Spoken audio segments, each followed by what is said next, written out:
they're better at the game than we are. Plain and simple. I've seen it with my own eyes. They are better at the game. They're better at communicating it. They're better at it all. The thing that has saved our ass, I always say, is the internet.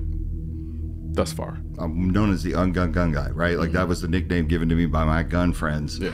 Because they're like, dude, the way you talk to the other side, it's cool because the way you do it, you validate their feelings, right? You make them okay with hating guns. I tell people every time that I speak, I said, it's like you know how to deal with women or something. That's a whole nother podcast. The reason why I'm good at it is because I give people an out. And I say, look, at the end of this conversation, I don't need you to be pro-gun after you hear me talk. I need you to be pro-understanding. Yeah. That's pro-understanding is where I need you to land. You think about like the LGBTQ community, right? And people didn't understand. It's like you don't have to be part of that community to understand the stuff that they go through. You know what I'm saying? Like you could be a therapist and treat somebody from that community and be able to associate with it. It's the same thing with guns, right? Like so that's, all I'm trying to do is bridge that gap. Welcome to another episode of the Colion Noir podcast, and joining me today is my good friend Mike Sodini. I don't know why you're still my friend, but it's good to see your face. Sir. Oh man! So wait, hold on. Did we see each other at SHOT? Yeah, we did. We see each other. Yeah, that's true. That is true. That is true. Yeah. Huh. We go back before I did this. Yeah.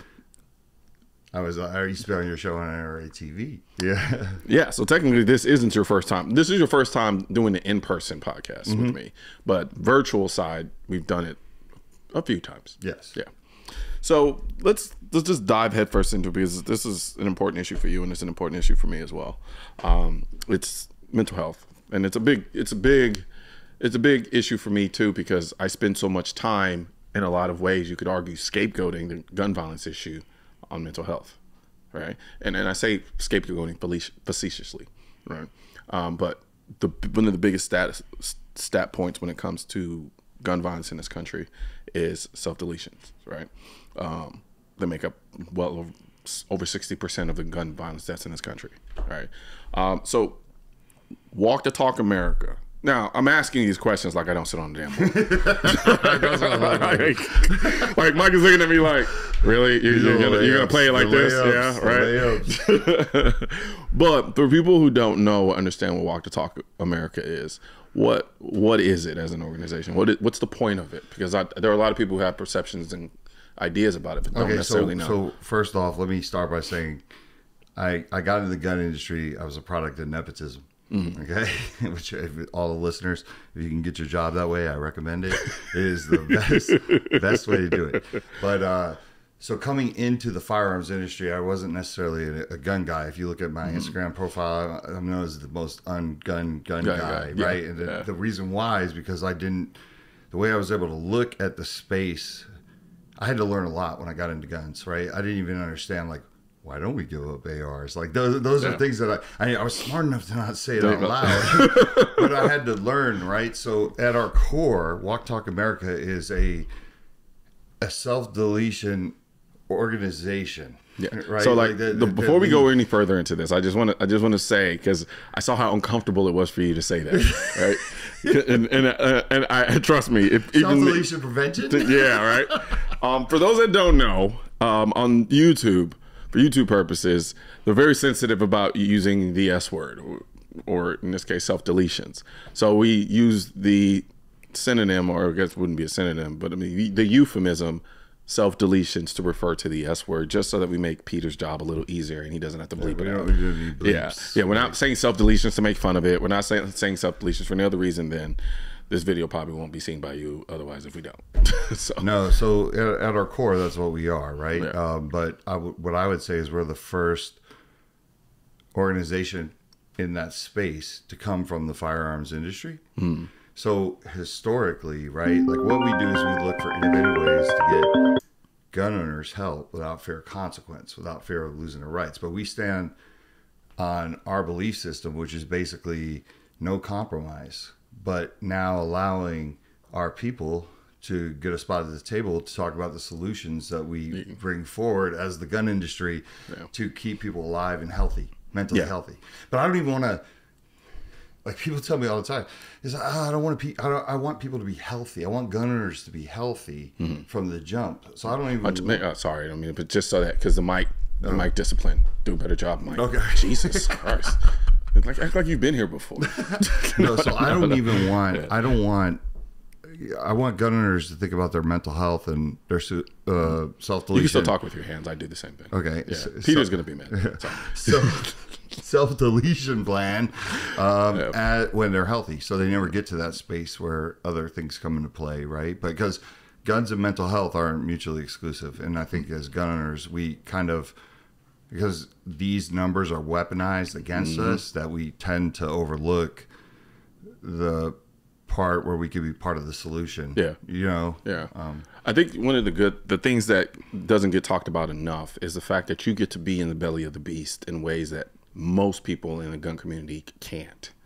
Like you've gotten to see the other side of it. Like, so you go to these different conventions and these meetings with the groups who are essentially anti-gun.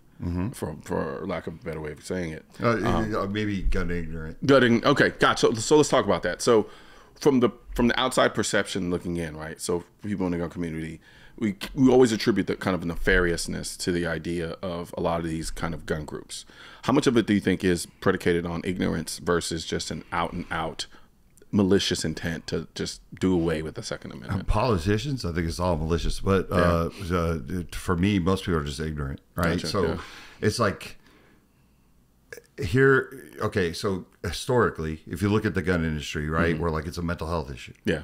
And then the mental health people are like, it's a gun issue, right? And nothing ever changes, right? It's just like us standing on two sides of the room. But the way I look at it is, for years, the regular person who's gun ignorant is literally like, well, then what's the solution? We never had a solution. So they're like, how do we fix this? And we're like, it's a mental health issue. Now, when you say this is what we're doing as a gun industry, right? That changes the narrative of the person who's like, damn, he didn't just go up there and say, private from a cold dead hands, Second Amendment, bitch. Like, you know, because that's literally like where it goes to sometimes with this argument. So I think most people are just, they're ignorant and they hear the talking points and they don't care about their own personal freedom to be able to be their first responder and, you know. Gotcha. So, yeah. No, it's weird because I try to do this fine line walk with my videos, because by and large I think the politicians are inherently nefarious when it comes to the issue, but then also know my videos get passed on to other people who don't necessarily agree with me due to ignorance. And so it's like I'm trying to give a scathing critique of the politicians and the policies they're trying to pass while still being communicative enough and tolerable enough for people who don't necessarily see my side but are more open to hear it, right? And then they kind of create that synergy of educating and then advocating, education and advocacy, more or less.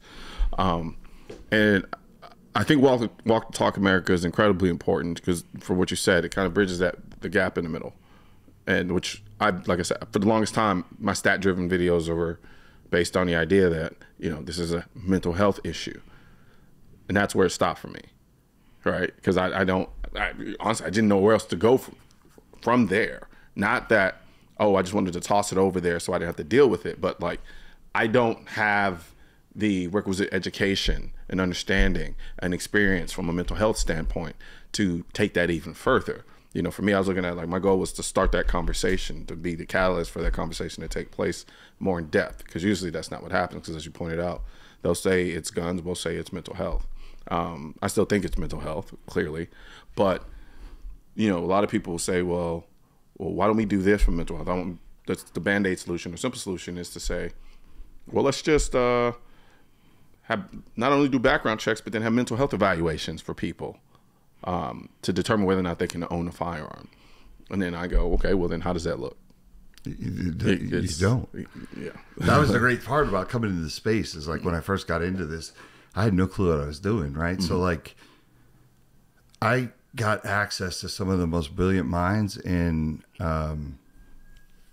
research and scientists and epidemiology and all these things. And I remember Dr. Jeffrey Swanson, and if your listeners Google him, like he believes in red flag laws. There's some things that we just disagree with, but having access to somebody like that, where I called him to have a discussion about the direction of this organization in 2018. Yeah. And him saying, focus on self-deletion.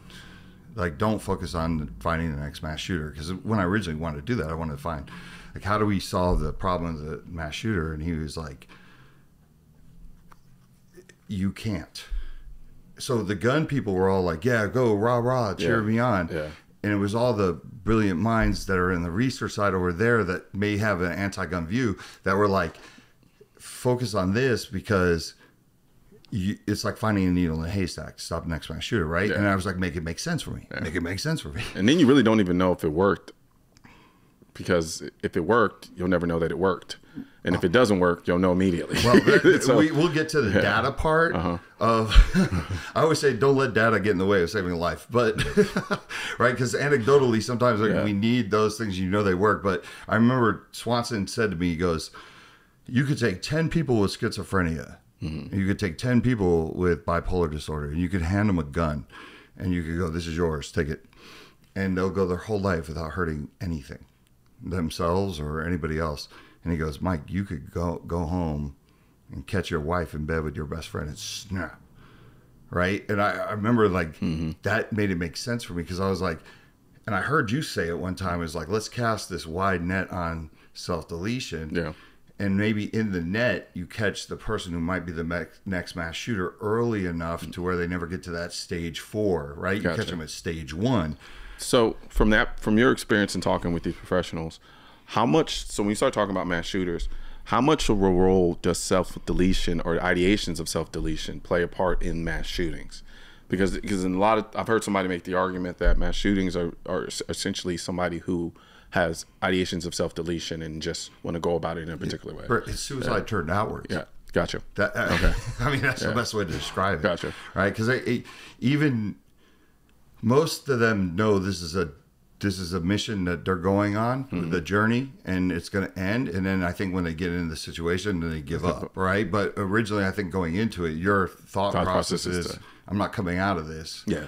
And I hate, the worst part about this is why we need to bring the focus back to self-deletion, is because that's where all of it starts, right? Like I'm trying to get the gun industry where the alcohol industry got with DUIs, right? Like nobody blames Johnny Walker when somebody gets behind the wheel and just does something idiotic and destroys other people's lives. Yeah. They put it on them, right? Like they put it on them. Like they don't. And I think if we can start offering solutions through our channels and really focus on the self-deletion piece, then it's going to be a game changer. Because when I go, you said earlier, you're like, you go into the belly of the beast. Yeah. Like I go into a lot of places that are anti-gun and talk. And sometimes I get paid to do it, which is crazy. And I think like, they don't pay me over there. No, because as the gun industry, we always like dumb ourselves down. And I hate that. What do you mean when you say that? So it's like, be careful. They're going to trick you. Oh, okay. They're gonna, I see what you're getting. Saying? You can't talk to these people. You can't talk to the media. You can't go into that room and make these arguments because they're going to trick you. It's like if they touch your arm or something, like, all of a sudden you're going to become anti-gun. Like, no, I walk into that room and literally in my head, I'm like, you're all playing for second place. Like, there's nothing... all the things I'm not a rocket scientist. I'm a fucking punk kid from New Jersey. Yeah. You know what I mean?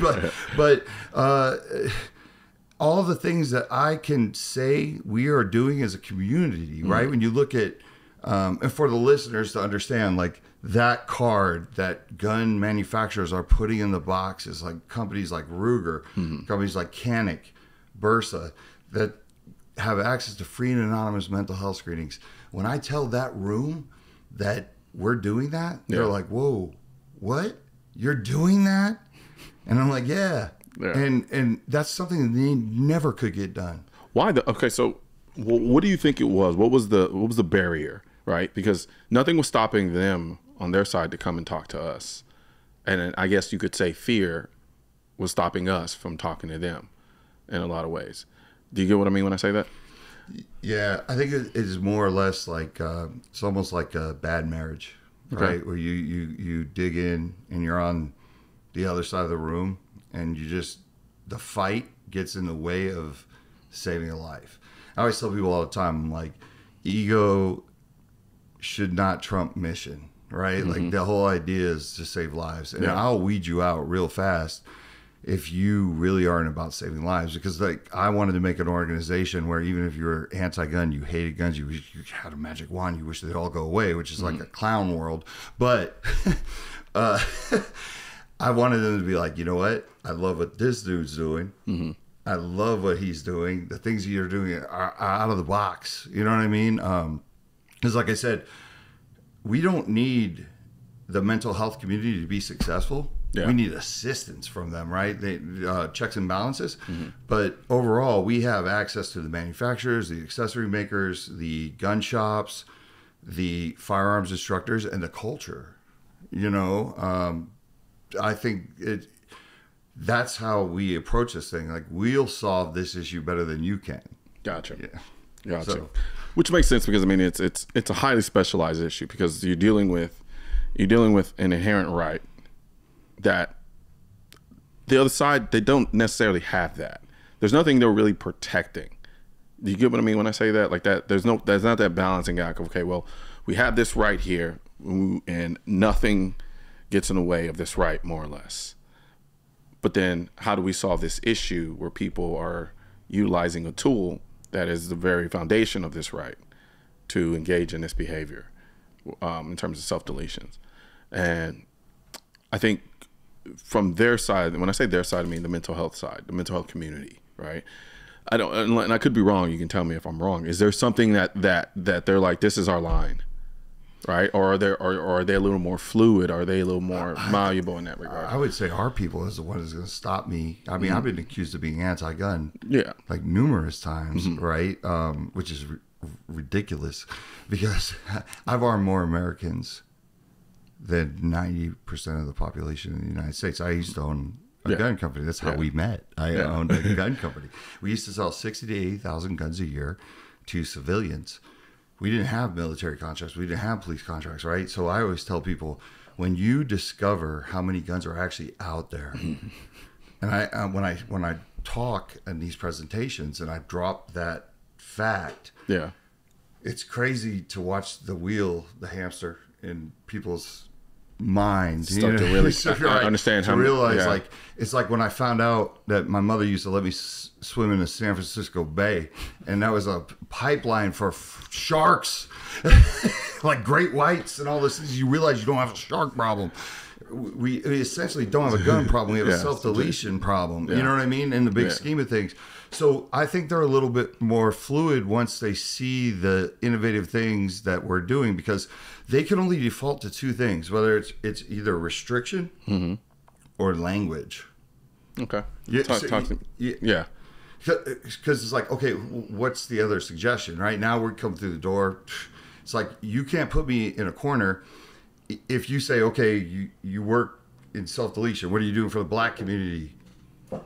All right, I got something. I mean, we'll talk about that, Kids and Kings, but like, there's not a solution that I can't in my head come up with that you're not going to be able to beat me. I was just talking to my friend Jay, who's off camera, but like I said, I wish I want to get beat in a room. I mean, look. I mean, if you want, I can play devil's advocate and I can make that happen for you real quick. Okay, play devil's advocate. I mean, I love the mental gymnastics of it, but like literally, like I was the first person ever from the firearms industry to be invited to the Aspen Institute of Health. And I remember they hit me up and they were like, hey, come up here. We'll pay for everything. And we want you to be on this panel. And I got off the plane and they were so afraid for me. It was cute. They're like, this crowd is super anti-gun. And last year when the subject of guns came up, it did not go well. So you have to have thick skin. And I was like, we'll be fine. We'll be fine. I remember this one lady was like, yeah, you're insanely confident. I was like, yeah, we're fine. This is where I go. Like, I do these things. You know what I mean? Like, if I see a room with moms demand action, I have no problem if you're going to give me a microphone and let me talk. Yeah. Because I know half the crowd is gun ignorant. They're not anti-gun. They're gun ignorant. Gotcha. So I'm not speaking to the person who's digging their heels in. Yeah. I'm speaking to the person who's like, oh, wow, there's nuance to this conversation. But I remember like killing it and just going up there. I remember, so I'm standing there, Megan Rainey, you know, who's brilliant, but, you know, I don't think she likes guns. And then the other panelists, they're talking about red flag laws. And so, of course, they're both pro red flag law, and they're talking about all the lives that the red flag laws save. I stand up, and I'm like, what I'm about to say is not going to make this crowd happy. You're going to think I'm crazy, but in my world, red flag laws get people killed. And I can, so when you're a public speaker, you know this. When you got a crowd, they lean. Yeah. Right? Or they nod. Right? Yep. Or so you kind of know. Yeah, where you're sitting, where you're kind of at in terms of look out there. And I remember I said, if I had $1 for every person that contacts Walk Talk America who's a gun owner and says, I want to get help, but I'm afraid to because of the red flag law in my state, where do I go? I was like, I wouldn't have to ask you people for money. And it was crazy because I think I spoke on a Wednesday and I had 2 more days there because they were paying me to be there. And keep in mind, I'm one of the speakers of numerous Fauci. Your listeners are all going to cringe. Fauci, Chelsea Clinton, Fink from BlackRock. All these people are speaking at this event, and I'm the gun guy. Like,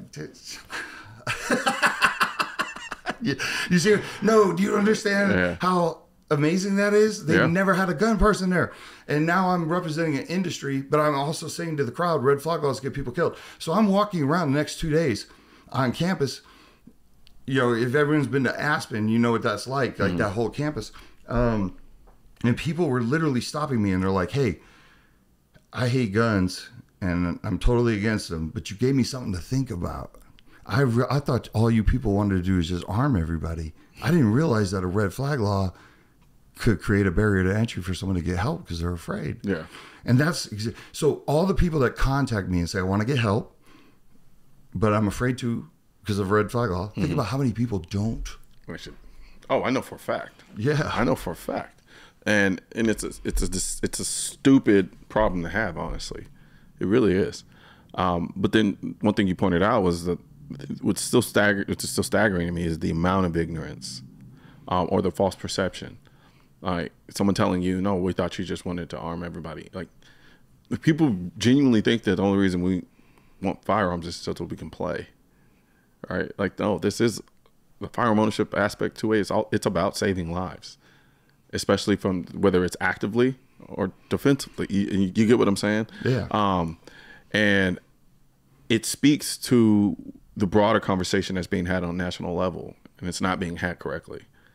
And I don't even know if we can have it correctly, because there's beauty behind you being able to go behind enemy lines, right, and have those conversations, because now you can drop those nuggets in there for people, and their perception starts to change, and it's like, okay, I'm thinking about this a little bit differently, not how I used to before, and it humanizes the other side, right? Because I think what ends up happening is the loudest in our group, in the gun community, they mean well, but not all of them are articulate advocates. So they kind of have to stand on the, well, not from my co-dead hands. Because, I mean, like they don't get the benefit of you and I to sit there and understand the stats and understand how to put together these arguments to have those types of conversations, which is why I think people like you are so important, which is why I think people kind of are really attracted to my videos. It's because all I'm doing in my videos is having the conversations that I've had with other people in private. And I'm parsing them out there for the rest of the world to see that, so that they can arm themselves with that knowledge to do that. So if you were going to have a critique of the gun community, right? Because we understand the other side. It's either born from being nefarious or ignorance. Mm-hmm. And if you were going to have a critique for the gun community in terms of dealing and interacting with people like that, the genuinely ignorant, who just don't understand, but think they do, what would that be? What would that one critique be? And if you have multiple, you share those too. Yeah, but the main one is the quick trigger of when you hear guns and mental health, right? Like I think about the worst speaking engagement that I ever had, where I completely bombed, which I recommend anyone that public speaks, you have to bomb. Yeah. Like, cause it like teaches you something, you know, was a Capitol is where Martin Luther King gave "I Had a Dream," but a lot less people. But it was the gun rights. Oh no, really? No, and that's what screwed me up. Is Kevin Dixie pointed that out right before I went on stage. He was like, "This is where Dr. King did I Had a Dream," and I was like, "Phew." So then I go up there and I start my speech, and I said guns and mental health, and somebody in the crowd literally just yells out like, "Stop blaming the gun." And I'm like, dude, you haven't even let me start. Yeah. And you know, like I'm here, I'm the wing of prayer for you. Like I'm the one who's now like at the, you know, I had just come off, I was in 2019, I got invited to the White House to the prevents team for self-deletion prevention. I take full credit for the VA now being actively involved with NSSF, because those are my recommendations, right? But I, like, to me, I was looking at this thing as like, I'm getting invited to these things, and if we don't go and talk and we don't go and sit down, they control the narrative 100%. And so I think this is the misconception that, okay, you know, this dude, you know, he's going and talking to people at Moms Demand Action. I'm like, no, I'm not talking to them. I'm schooling them. Yeah. So like that's the thing that I hate the most, is like that quick trigger to think that we can't be part of this conversation. We can't dominate it. You know, I feel like we're so ingrained in the fight, and we just kind of lose the whole, like, hey, we can do something about this and be better than any Jews. I think every time that I'm put in those positions, I am the guy that we're afraid of from the other side, but I'm for the other side. Gotcha. Right? Like, like, oh, he's just a shill for the gun community. Yeah. Yes, I am. You know, yes, I am. Like, I'm not coming off of my stance when it comes to we do not need restriction. We do not need red flag laws. We do not need transfer laws. Like, all that stuff does not save one more life. Yeah. It doesn't, you know, and I can show you. I think you have the unfortunate reality of playing in the nuance. Most conversations don't get to the point of the nuance. And I think that's where you're in right now. That's the space you're living in, because you are vehemently pro 2A. And then you have this other side here from the mental health component. So there's no man's land of, okay, so then how do we navigate this minefield of, okay, we have these rights, we have this issue, how do we fix it, how do we improve it, how do we make it better? And that is not an easy conversation to have. Now, you're good at it, but most people aren't. Do you know what I mean? But I think there's something to be said about arming people with the information so that they can better, and that's why I asked you the question, like, if there was one critique, right? Because that idea of just that trigger happy, like, and we're sensitive, right? Like, we've been browbeat for ages on this issue, and we're the worst, blood on our hands, all that stuff, right? So it's almost unfair to ask of people who have been in that position to not be that way. But if the goal is actually to accomplish something, then that's what we have to do. Yeah, so I'm going to tell a story that you know, I've talked about this, but so being a product of nepotism and getting into the firearms industry with no guidance. Yeah, like my family didn't tell me people will hate you because you're in the gun business. Like I wasn't warned about that, right? Yeah. I remember one time I was at this bar in Columbus. I used to be like a traveling salesman. And you thought you were just going to run around bars and tell people you're Lord of War, and well, Lord of War made my job sexy. That's what I'm saying. Yeah, no, like before Lord of War, that made my job sexy. But I remember like meeting a girl at a bar, and we're having a great time talking for like an hour, And I'm sitting here thinking, well, this is going to be my future wife. Like, this girl is gorgeous. And you think about the vapidness after an hour. She's like, "What do you do for a living?" And I was like, "I work in the firearms industry." And she like jumped back. Yeah. And like I looked at her face, and I'm like, I try to explain to her what I did because for the listeners, I used to own Eagle Imports, which is an importer. We used to import guns from manufacturers who weren't big enough to have manufacturing themselves in the U.S. Gotcha. Yeah. Sell the guns. To distributors to dealers to everybody. Yeah. Right. And I remember like her reaction, her face, and I was like, oh, she thinks I do this illegally. Like, because I was in my head, I was like, this is the only reason why she wouldn't, like, so I'm like, no, it's all legal. It's all legal. And she's like, and I can see, like, I'm like, that did make it better. Yeah. You know, she was just like, she's like, you're the problem, da da da. And I remember, like, I had a few cocktails, and I was just like, I'm like, honey, you go to Ohio State, and I'm like, you look like a sorority girl. You probably don't even need a gun. You're on daddy's money. Like, that was my way of like, and I remember she's like, what? And I said, some people, they don't have the opportunity, the privilege you have. And the privilege wasn't even the word back then. You know what I mean? Like, it wasn't the thing. And I remember, like, she stopped the bouncer. This guy looked like the dude from the Green Mile. And she's like, hey, listen to what he said. Listen to what he said. And the bouncer goes, what did he say? And I go, I'm just saying, like, you know, some people need a gun. And he goes, in my neighborhood, I need my gun. The cops ain't even going to show up. Yeah. Walks off. I'm like, I got you. So needless to say, we didn't get married. Yeah, and, really? I thought that was going to end differently. But no, so the point is, no one ever told me that someone could hate you for this view. So we talk about being browbeat, or we talk about what a better way to turn off people to help you find a solution by calling them baby killers or standing on graves or blood or anything like that. Like, of course we're going to be defensive and we're going to like, everything. And here's the thing. I tell people this all the time. It's crazy because I work with some people in mental health that have the same message as I do. Mm-hmm. And I was just in Washington. I was in Seattle last week, and I was with the Vice President of Mental Health America, Debbie. And there are certain things that we disagree upon, which is fine, right? Because you can't win everything, or at least you try. But I was like, Debbie, you could say the same thing to gun owners that I'm saying, and it's not even going to resonate. Yeah. It's like even Brady or Moms Demand Action, like some of the responsible gun ownership stuff they say. Yeah.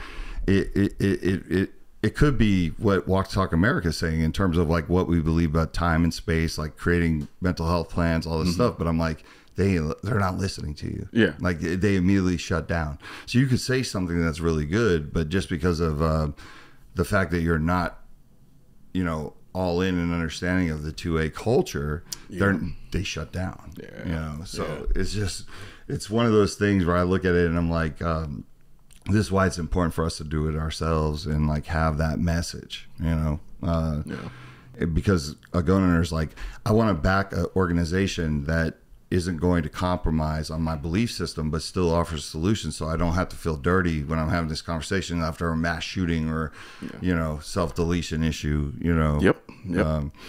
But I have something for everybody, man. I want to talk about Kids the Kings. Let's do it. That's going to be my next question. Okay. Yeah. I think it's important, right? Like, this is one of the cool things we talk about, like me going into these because now we've kind of shifted, right? So we've gone from the self-deletion to now the other big part of the gun violence data-driven stats is our inner city violence. Those damn gangbangers. Yeah, basically. Right? Everything that we say, I feel like we should lean into it. I think it's been one of the issues, right? Like, okay, there isn't a stat you could use against me where I can't tell you this is why you need Walk Talk America. Right, so every researcher's like, here's this stat. Right. Okay, so let's do it. So I'll do it right now. All right. So like, okay, so the vast majority of gun violence are self-deletions, and then the rest are actual homicides. But the vast majority of those homicides are coming from very particularized areas in our inner cities. Yeah. Right. So All right. how does that Walk to Talk America affect that? All right, let's just talk real quick though. I just how funny is the word gun violence, like hammer violence? Yeah, I know. Or but I mean, you use the word spoon violence. But I mean, they understand the use of language. Yeah, they really do. And I'll tell you, I know I'm all over the place right now, but that's the point. That's the point of the podcast.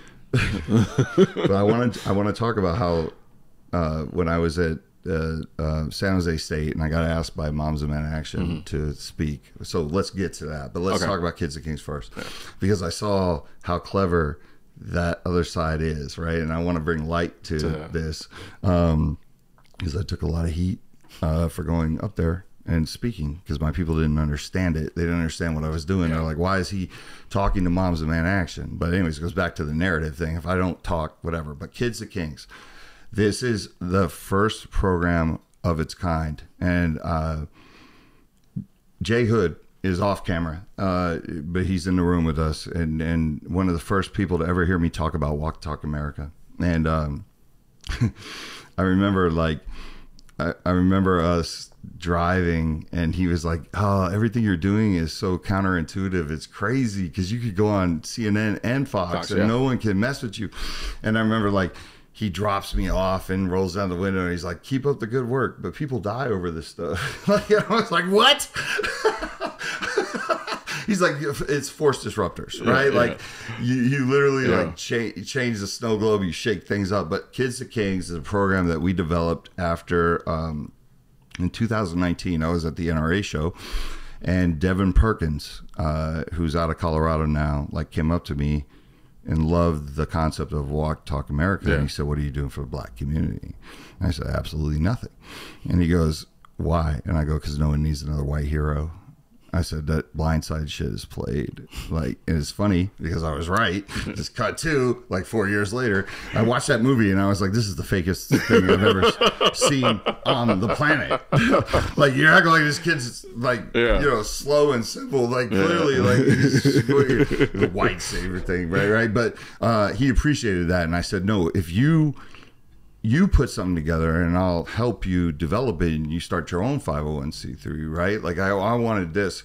He came back a year later and he had this program that I was like, oh my God, this is the most brilliant thing ever. And it was literally empowering kids. First of all, gun responsibility and gun ownership isn't just for little white hunters in Wisconsin or Seattle or wherever. Pick your forest. No, I'm serious, right? If you look at society, even the people who are anti-gun, when they see a little white hunter, in camouflage, they're like, okay, that makes sense. Yeah, it's a hunting. Yeah. So his whole thing was let's lean into this. I want to talk about PTSD, complex trauma. I want to talk about, there's a financial literacy component. But for your listeners, these kids have never been exposed to firearms in a healthy manner. They get their knowledge from hip hop songs and videos, and maybe their cousin who's on the block. And I'm not here to judge any of that. I'm a product of hip hop. I grew up listening to hip hop, right? But that shouldn't be the way you learn about firearms. And I was in Seattle last week, right? And I'm talking, and I'm in Seattle, folks. This is a crowd that is center left, and some of them hate guns, right? And I was talking about this program, and I'm showing the video of Kevin Dixie and the guys from Gorillas in the Mist, all the instructors, Devin, right? Because nobody needs me. I can't walk into Compton and tell these kids, hey, I know your life's hard, right? But they need the right messengers, right? And so I'm telling this crowd about this program, and I said, in all honesty, I needed this program as a kid, because no one ever taught me about simple things that could save a life. For example, one in the chamber. The very first time I ever had an experience with a firearm, my buddy's father was a cop, and he had a gun, a 9mm in his drawer. And of course, like when no one was around, we went and got it. And I remember he took the gun and he took the magazine out. Yeah. And he pointed it at the bed and he goes, "Is this still loaded?" And thank God I had the sense to be like, don't do that. Right. Yeah. We go out. I said, let's go outside of the backyard. And, of course, like I'm sitting there and like, boom, right. I shoot a hole in the lawn. Yeah. And my point to the crowd was, and it was crazy because I knew, like once I said that, like the crowd was kind of like, I need every kid. I don't care what color you are. I don't care who you are. I need you to be able to be that person who's like, that's still loaded. Yeah. You know what I'm saying? Do you understand what I'm saying? Like, I need this. I want to empower every kid to understand like trigger discipline, muzzle flashing. And I think when you give kids that historically have been told they have no hope, and you're like, you could be the next competition shooter. You could be the next firearms instructor for your community. I think that goes such a long way. You know what I'm saying? Like, and so it's counterintuitive for most. Yeah. Because they're like, oh, you're handing these kids guns. It's like, no, we're not just handing these kids guns. We're handing these kids knowledge, but we're empowering them and creating a mentorship program. So like, and then just to piggyback off of that, even for me, when I first got into firearms, I wasn't introduced to firearms in an unhealthy manner. But my perception of firearms were always very negative in that the people who carried them outside of cops were bad people, right? You were either doing street shit or you were a cop, plain and simple. You're selling drugs, gangbanging, or you're a cop. Mm-hmm. It wasn't until I started carrying a firearm, because you would think it would be the opposite. It's counterintuitive. It wasn't until I started carrying a firearm and getting into firearms, but now getting into it in a very healthy way, because I had the benefit of YouTube and I learned a lot from YouTube. What that did is it changed my perspective in a lot of ways on life and how I go about life. Because immediately it teaches you that responsibility for that particular thing. And in such a high risk, high risk is the wrong word. The consequences are so high if you get them wrong that you ingrain that responsibility into your mindset. And then inevitably that starts trickling down or seeping into other aspects of your life. And so when you can have that avenue for people who otherwise wouldn't have that information and being able to get it in a responsible manner, it's a game changer. And not just the outlook on firearms and how to use them, but their entire life. And people, it doesn't make sense to people. That's like it doesn't make sense to some people how you can say somebody who's dealing with depression, you can put a gun in their hand and they will no longer be depressed. And I know that sounds kind of backwards and almost a little, weird. But that's what happened with Kevin. 100%. That's literally what happened with Kevin, right? Mm-hmm. I got into firearms during some of the darkest moments of my life because it was an escape for me. It allowed me to escape whatever it was that I was dealing with in my current state, in my current life, because it's something I had become so passionate about. And so when you can take that and then apply that to kids who already have an inherent fascination for it anyway, but now it's an entire different vehicle that you're placing them in to learn about it. And then they can take that information and run with it. I'm telling you, as long as this continues, people are going to be freaking amazed about how much these kids change in terms of the perspectives, and not, like I said, not just the gun aspect, but the life in general. I personally think that. But then again, no, I agree with you. It's been fun to watch because you have to be very careful. if I'm not going to just label liberals as like this thing, but like most liberals think they're doing a good thing. Yes. Right? Like their heart's in the right place. But it's really funny to watch them delicately dance around us when I present the Kids of Kings thing. Oh yeah. And I'm like, wait, you want to give young black kids guns? Wait, and then you say that. Say it. Did you think it's a bad idea? do you think it's a bad idea? Right? Like, and you watch them go into this, like, almost like, oh my God, like, why is the gun dude like being more woke than I am? You know, I've watched people like walk through it and have to walk back what they're saying, because once again, like I said, do we believe that only little white hunters should have access to firearm responsibility and knowledge?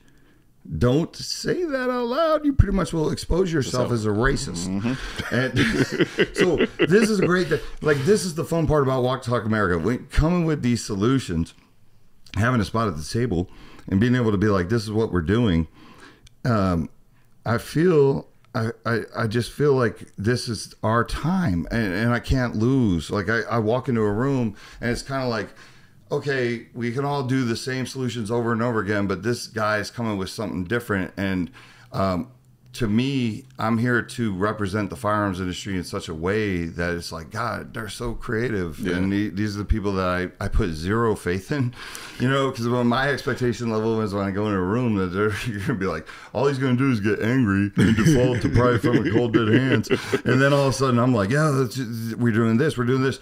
And I will tell you this, the mental health community is copying what Walk Talk America does.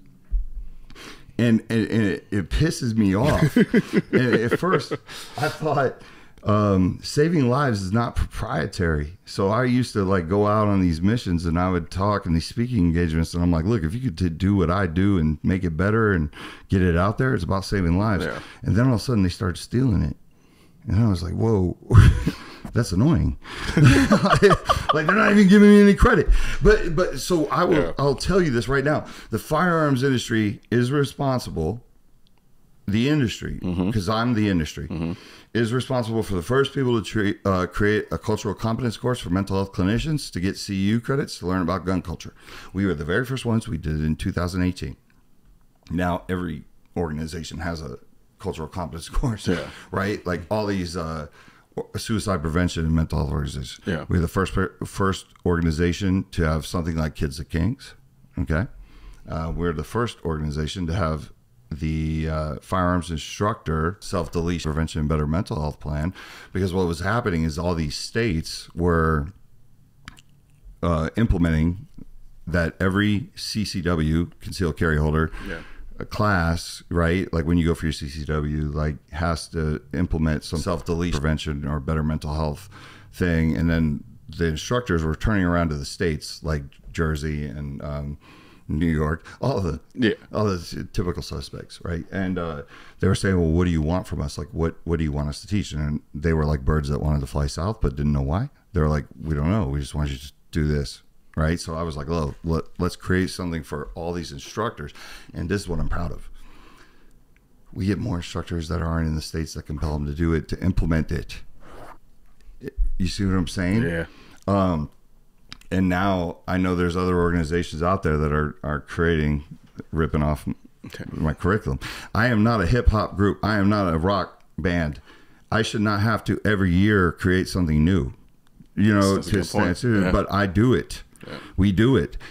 Everybody in this organization, including yourself, sir, you're a board member, you know, does this for the love of the game. Yeah. And they do it because they feel like it's right. And the volunteers, the people that treat this like almost like a second job, that don't take $1, that go to the events with me when I'm like, look, I'll fly you out to this event. Could you speak with me? Yeah. I'm taking away you from your family for the weekend. You know, the Jake Wiskersons of Zephyr Wellness and all the other people on the boards. And once again, I want the listeners to go to the website and check it out and do the homework and do the checks and balances, right? If you think I'm out of pocket about something, you need to challenge me about it. But it's just, we as the gun industry could be the leaders in this space. And it's just something that I think, you know, it's counterintuitive for the rest of the world to understand that the gun industry is saying that they're going to be the leaders in mental health and providing resources to gun owners to keep them healthy. Doesn't make no sense. Yeah, they probably won't like that either. I don't care. Not the mental health, not the mental health community, but I mean like those politicians who are just ardent about just chipping away at the Second Amendment at all costs, because now they don't have that hammer or that sword to wield against the gun community anymore.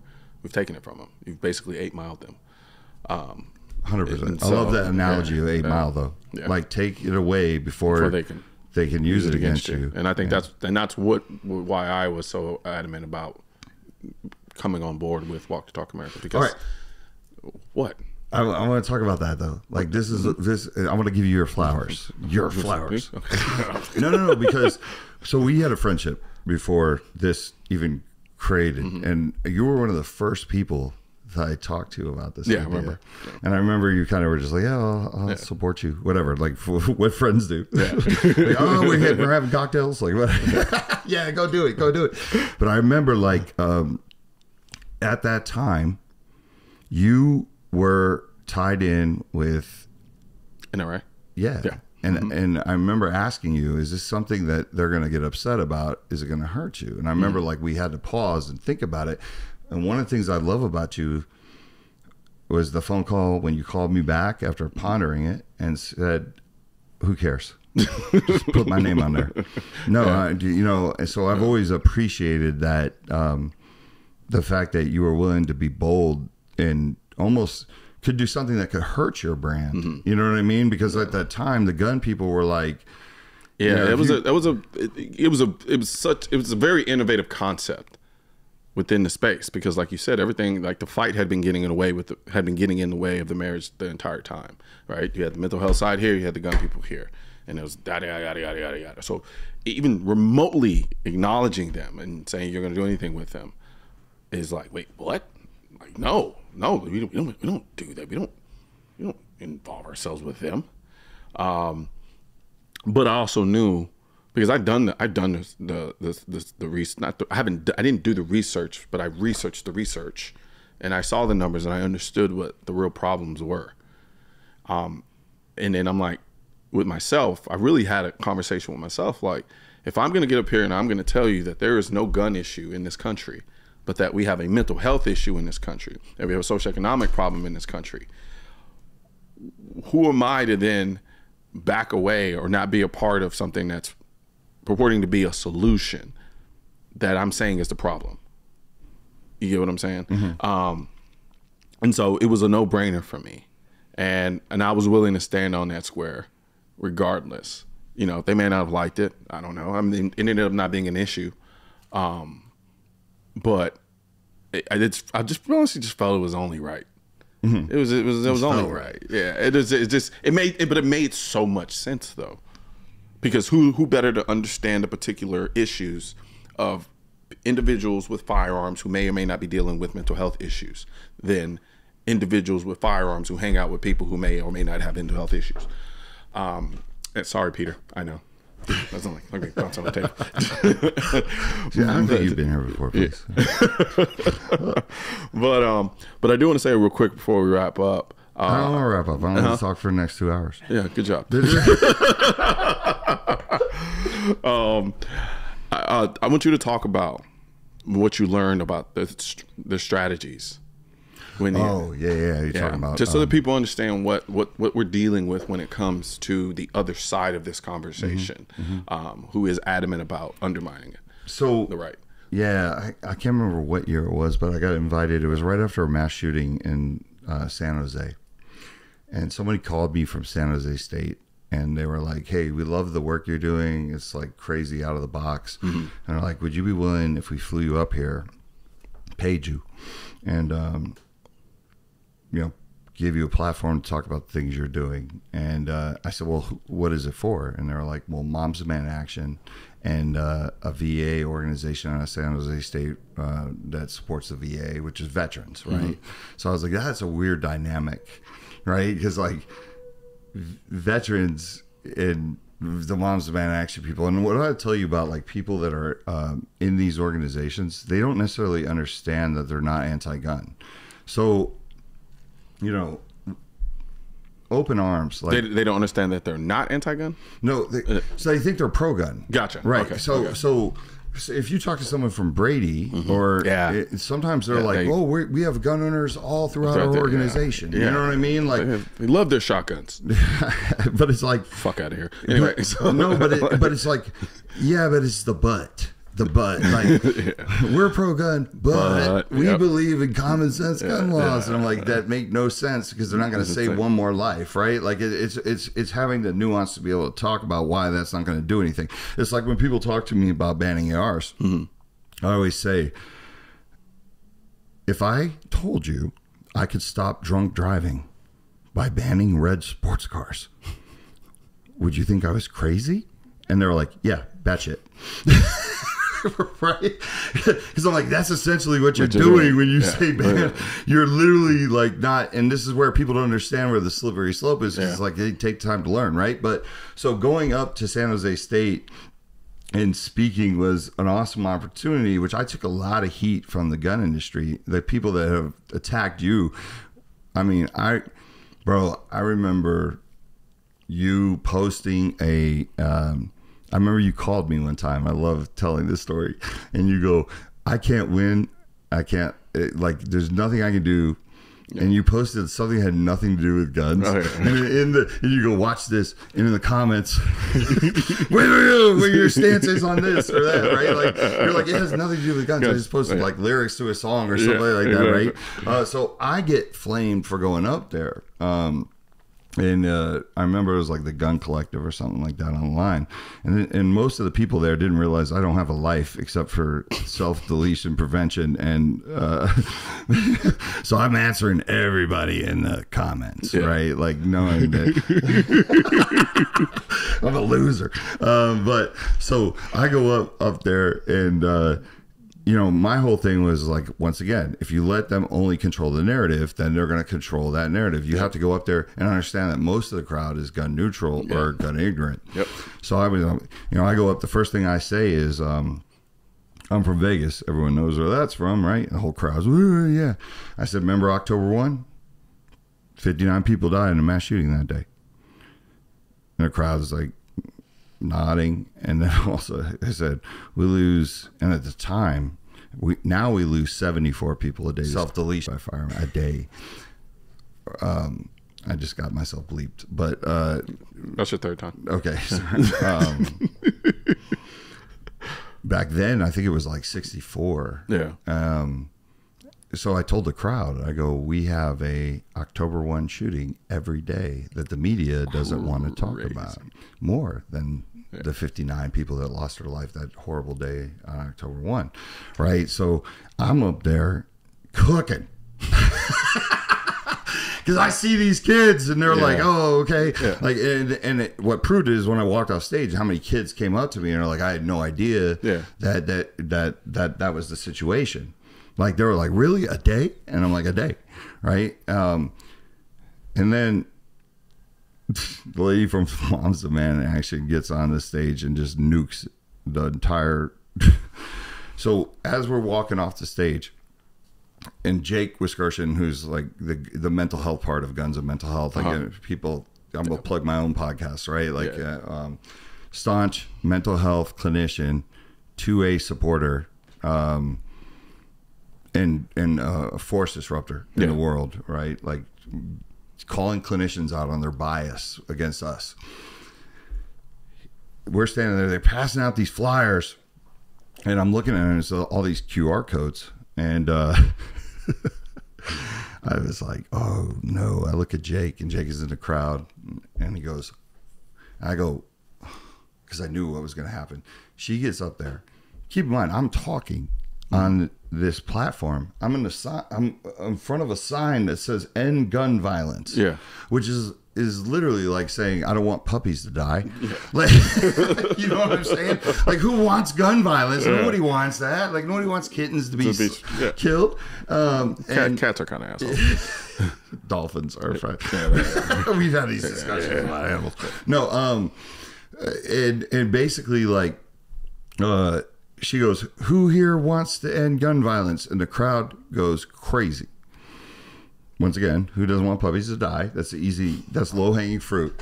She goes, take out your phone. Scan QR code 1. And I'm like, oh my God. She's been playing chess. Well, I'm up here playing checkers thinking that I'm dropping these insane knowledge bombs on these kids. She goes, scan it. Fill it out. I'll give you a minute. The whole crowd. Hit send. Congratulations. You just took the first step to ending gun violence. You just emailed Senator so-and-so that you demand this. Scan QR code too. And I'm like, this is why my people are losing so bad, because they're smooth like that. Like and we could do that, you know, but I think we won't do that. I feel it's dirty, but at the same time, it's brilliant, because now you just empowered a bunch of kids to think that they're ending gun violence by clicking their phone. And if I didn't go up there to speak, I would have never saw this. And all the people that gave me a problem for going up there and saying, why are you standing there with the Moms Demand Action people? I wasn't standing up there to compromise. I was standing up there to beat them. Yeah. You know what I mean? And now I see the way that they work and the way that their mind works and what they'll do. And that's why we're losing this battle. Every time these subjects come up in Congress, they wheel out kids. Every single time. Right. And this is what I'm saying about Kids to Kings. We could wheel out kids that said, this program taught me about firearms. We could do the same thing. We just got to be proactive about it. We got to get on the offense instead of be on defense. So it's just, you know, I look at these situations. This is why I need to be at all those meetings. I need to be at the table. Even if I don't win or I can't get a red flag law overturned, I need to be able to point out the blind spots in all the people who think that these things are good. And we in the gun community need to be receptive of that information when we receive it. Plain and simple. Because otherwise, like you pointed out, we will lose. Like they're better at the game than we are. Plain and simple. I've seen it with my own eyes. They are better at the game. They're better at communicating it. They're better at it all. Plain and simple. The thing that has saved our ass, I always say, is the internet. Thus far, but we're losing that too. Yeah, well, we can get that's a whole other thing. But it, you know, when you look at these, it's logic, right? Because I'm known as the ungun gun guy, right? Like that was the nickname given to me by my gun friends. Because they're like, dude, the way you talk to the other side, it's cool, because the way you do it, you validate their feelings, right? You make them okay with hating guns. I tell people every time that I speak, I said, it's like you know how to deal with women or something. That's a whole nother podcast for but in seriousness, like you know, looking at the situation, the reason why I'm good at it is because I give people an out, and I say, look, at the end of this conversation, two things are going to happen. Either you're going to say, I need to rethink the way I feel about guns, or you're going to be like, I just hate them, I just wish they'd all disappear, which is fair, right? Yeah, but at least say that. Yes, you give them that opportunity, right? And then for me, I don't need you to be pro-gun after you hear me talk. I need you to not be anti-gun. I need you to be pro-understanding. That's pro-understanding is where I need you to land, right? Because it's even like, you think about like the LGBTQ community, right? And people didn't understand. It's like, you don't have to be part of that community to understand the stuff that they go through. You know what I'm saying? Like you could be a therapist and treat somebody from that community and be able to associate with it. It's the same thing with guns, right? Like, so that's, you know, all I'm trying to do is bridge that gap. You know, and here we are, you know, started in 2018. Now we're here. We're still here. And the things we're doing is amazing. And this is election day. Yeah. Which is crazy because I don't know which way this is going to go. But the one thing that doesn't stop our mission, you know, regardless of who wins. No, absolutely. And I'm glad to be a part of it. Yes. Yeah. And maybe I'll do a better job showing up at the board meetings.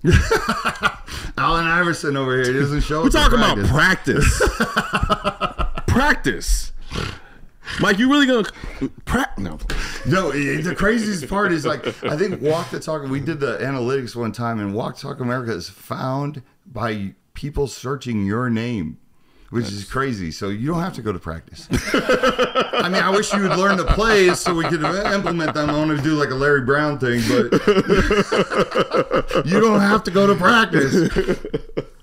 Fair enough. No, man, appreciate it, man. You know, this was long overdue. I mean, like you said, we've done it virtually, but I think in person, I think it's I think people need to hear the message, and they need to hear it again, and they need to hear it again and again and again and again, so that they understand. But I do think that there is a new crop of people coming into the gun space that have more of an open mind towards understanding the strategy being implemented by way of Walk the Talk America. Katie 2A on Instagram is a lady out of Michigan. Mm-hmm. She's a firearms instructor. She put it the most brilliant way that I'd never even thought about it.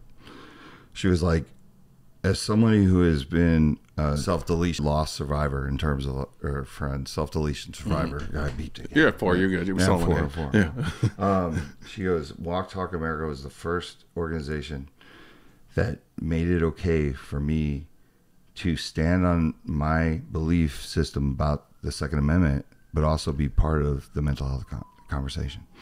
And man, like that was like my soul. Yeah, my soul. Like it just spoke to. I was like, God, no, I never even thought of it like that. You know what I mean? Like, and then someone was just like, you made it okay for me to have these conversations and not feel dirty. You know what I mean? Like, and then to be able to like walk into the room and be like, shh. So let's just keep doing it. You know what I mean? Let's just beat everybody. We'll be better at them. I'm game. I'm down to beat everybody. Go to WTTA.org and social media at Walk the Talk US. Look, we are all volunteers. Like, no one's getting rich off of this. We're doing the work. So I get it. If you want to be part of this organization, I'm not even saying you have to donate, right? Donating is easy, right? Yes, I'll put money in, whatever. But let's say you want to be part of this organization and you can't, you're financially strapped, which we all are now, right?